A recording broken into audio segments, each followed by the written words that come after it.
साथियों सलाम, नमस्ते, सत श्री अकाल और जय भीम जोहार। साथियों, बड़ा चर्चित मुहावरा है ना, जल है तो जीवन है। जल यानी कि ऑक्सीजन।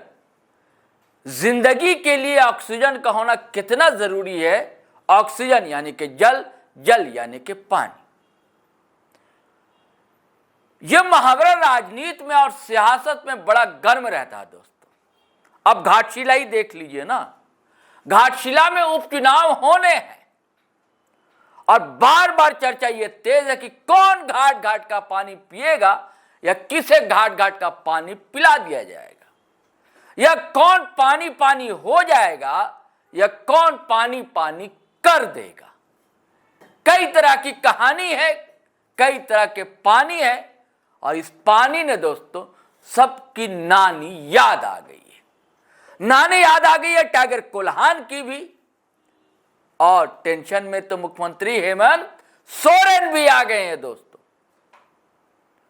टेंशन की एक वजह नहीं है, कई वजह है। हम सब हमेशा जानते हैं ना कि अगर उपचुनाव कहीं भी होता है विधानसभा का, तो यही मान लिया जाता है और कहा जाता है कि जो सरकार सत्ता में है चुनावी परिणाम उसके ही पक्ष में तय है, मान लीजिए, कहा जाता है। और हेमंत सोरेन जब से मुख्यमंत्री बने हैं, पहला टर्म देखिए, दूसरा टर्म देखिए, तो पहले टर्म में जो दो उपचुनाव हुए, डुमरी में हुए, मधुपुर में हुए, तो थैली भर भर कर सहानुभूति वोट जेएमएम प्रत्याशी को मिले। मधुपुर की सीट हाजी हुसैन अंसारी के निधन कोरोना काल में हुआ था के कारण हुआ, चुनाव हुआ था वहां पर मिड टर्म पोल, और उनके साहबजादे हफीजुल हसन प्रत्याशी थे जेएमएम के, लेकिन उससे पहले उनको मंत्री पद की शपथ दिला दी गई थी। और डुमरी में भी कोरोना काल लील गया था। हमारे अच्छे खासे शिक्षा मंत्री रहे जगन्नाथ महतो, वो भी टाइगर के नाम से ख्यात थे, विख्यात थे, मशहूर थे। वहां भी उनकी पत्नी बेबी देवी को पहले मंत्री पद की शपथ दिलाई गई, उसके बाद उपचुनाव हुआ और दोनों जगह के उपचुनाव के नतीजे जेएमएम के पक्ष में आए। तो जब रामदास सोरेन, ये भी शिक्षा मंत्री थे,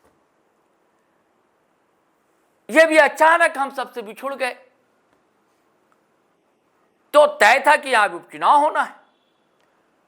लेकिन बार बार हम जैसे सारे पत्रकार, राजनीतिक पंडित यही रट लगाए हुए थे कि भाई सोमेश जो है उनके साहबजादे हैं, मंत्री बनेंगे, उसके बाद घोषणा होगी, चुनाव आयोग करेगा और फिर उपचुनाव होगा, तय है यानी कि मंत्री जी जीत जाएंगे।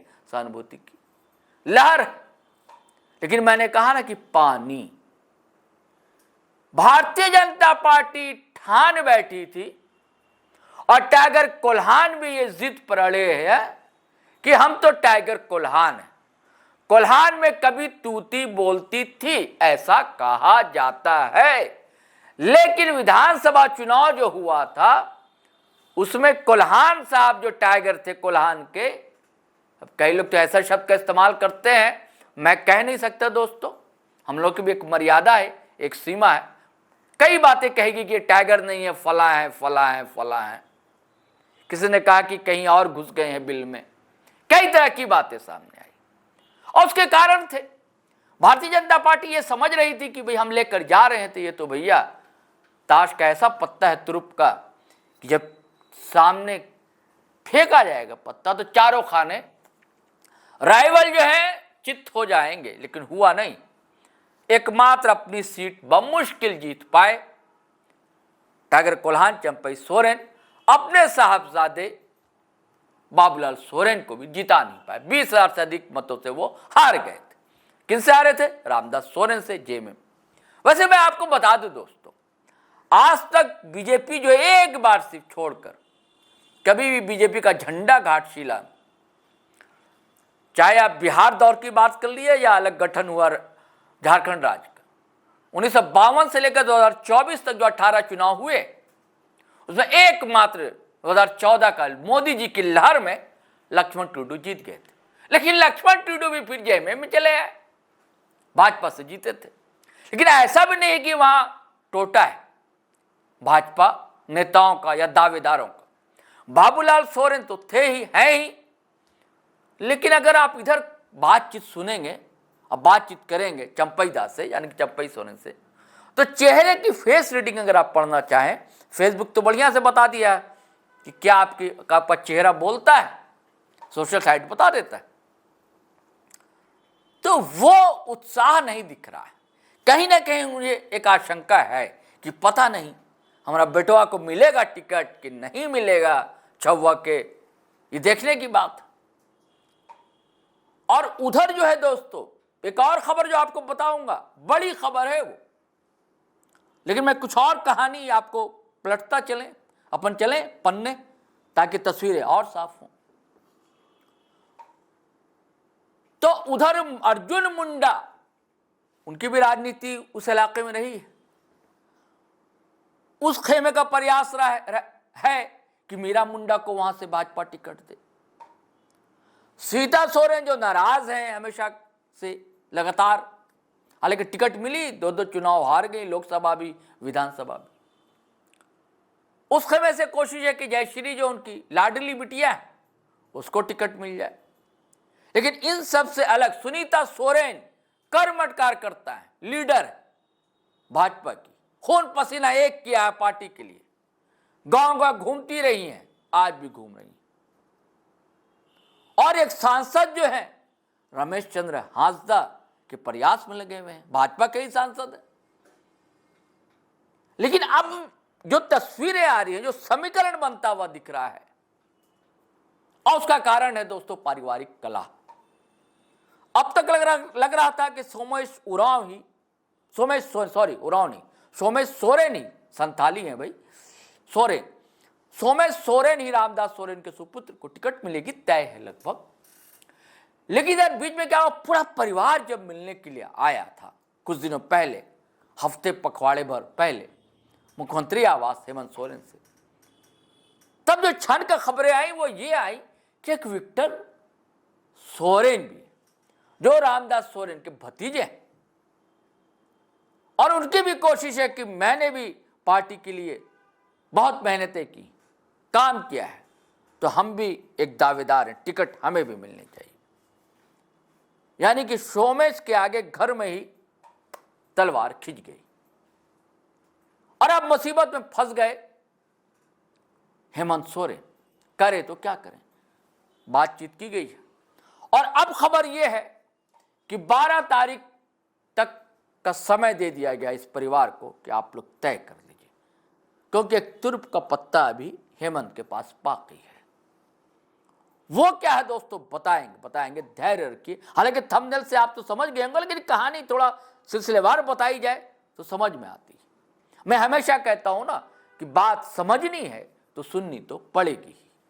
तो मैं बताता हूं आपको दोस्तों, कुछ आंकड़े वो आपके सामने रखता हूं। देखिए, घाटशिला में कुल जो मतदाता है यानी कि वोटर हैं 2,55,823 और जिनमें पुरुष मतदाता की संख्या है 1,24,899 और महिला वोटर की संख्या है 1,30,921। यानी कि महिला वोटर की संख्या सबसे अधिक है और यही खेला होना है दोस्तों।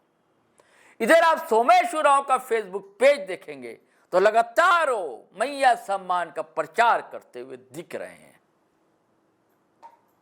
और आपको पता है, जब दिवंगत मंत्री या विधायक की पत्नी या बेटी सामने होती है तो एक सहानुभूति जो है हर ममता के अंदर जाग उठती है। आपने डुमरी में देखा था दोस्तों, बेबी महतो को उतारा गया। क्यों उतारा गया? जबकि शिकायतें थी कि अरे भैया उनका बेटा भी है, लेकिन उसकी उम्र उस समय नहीं थी उतनी, ऐसा कहा जाता है। ये पढ़े लिखे भी नहीं थे, लेकिन शपथ दिलाई गई और चुनाव में प्रत्याशी भी बनाए गए और सहानुभूति मिली, जमकर मिली। और आपको पता है, तब हालांकि पार्टी का गठन नहीं हुआ था जिले केम का, लेकिन उन्होंने कह दिया था टाइगर जयराम ने कि हम अपना प्रत्याशी वहां नहीं उतारेंगे, क्योंकि गुरु मानते रहे थे जगन्नाथ महतो को, टाइगर जगन्नाथ महतो को, जयराम महतो नहीं उतारा था। लेकिन आजसू ने उतारा था, और पार्टी ने भी उतारा था, लेफ्ट की पार्टी ने भी उतारा था। लेकिन लहर जो चली दोस्तों बेबी महतो के लिए, सहानुभूति थैली झोला भर भर कर वोट उन्हें हासिल हुआ। तो यहां भी अब चर्चा यही तेज है, ना सोमेश सोरेन ना विक्टर सोरेन। अगर टिकट मिलनी है तो टिकट मिलेगी सूरज मणि को, जो स्वर्गीय रामदास सोरेन की पत्नी है। और इधर की जो मुलाकातें हैं वो ये बताती भी हैं, बिटवीन द लाइन समझने की जरूरत होती है। आपको पता नहीं, यहां वोटर की संख्या भी महिला वोटर की संख्या अधिक है। यही कारण है कि भाजपा भी कोशिश में है कि किसी महिला प्रत्याशी को उतारा जाए। अब सुनीता सोरेन होंगी, मीरा मुंडा होंगी, जयश्री हो, कोई और हो, लेकिन चाचा जो है इसी वजह कर परेशान है। अब पत्ता खोलने में देरी ये हो रही कि कौन पहले दांव चले। दिक्कत ये, क्योंकि पहले वाली बात थी कि हेमंत सोरेन सरकार को लेकर अब नाराजगी भी आदिवासी समुदाय में दिखने लगी। चाहे भोगलाडीह का मामला हो लाठीचार्ज का, चाहे रिम्स 2 का मामला हो नगड़ी का, चाहे वो हांसदा का मामला हो, सूरज हांसदा का मामला हो, और इधर और जो आप देख रहे हैं कुर्मी वर्सेस आदिवासी वाला मामला, और इसमें आदिवासी लीडरशिप की खामोशी, ये सब सारे कारण। और उधर वहां भी कुर्मियों की अच्छी आबादी, ये कहा जा रहा है कि 30,000 के करीब वोट है। हालांकि जेल कैंप के उम्मीदवार को 8,000 के आसपास ही वोट मिले थे। उनका भी नाम रामदास है, रामदास मुर्मू। तो दोस्तों सूरजमणि जो है प्रत्याशी होने जा रही है। 12 तक का अल्टीमेटम दे दिया गया जेएमएम हाईकमान की तरफ से कि आप लोग तय कर लीजिए, और संभावना बताई जा रही है कि 15 अक्टूबर को इसकी घोषणा कर दी जाएगी। और ये सारा मामला दोस्तों खुद हेमंत सोरेन देख रहे हैं, क्योंकि रामदास सोरेन का परिवार इस सोरेन परिवार के बहुत ही करीबी है, बहुत ही निकट है। खबर यही है दोस्तों जो हमने आपसे शेयर की, और अगर सूत्रों की माने तो 90% क्या 95% भरोसा किया जा सकता है। लेकिन अब देखिए राजनीति में तो कुछ भी हो सकता है, कुछ भी उठापटक हो सकती है, कुछ भी असंभव संभव हो जाता है, संभव असंभव हो जाता है।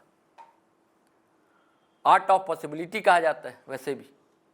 चलिए चलते हैं, इजाजत दीजिए, आज्ञा दीजिए। लेकिन जाने से पहले वही गुजारिश है कि अगर आपने हमारा चैनल सब्सक्राइब नहीं किया दोस्तों तो कर लीजिए, और वीडियो हमेशा की तरह धड़ाधड़ फटाफट खटाखट शेयर कीजिए, लाइक कीजिए, कमेंट कीजिए। आज्ञा दीजिए, इजाजत दीजिए। जय हिंद, जय भारत।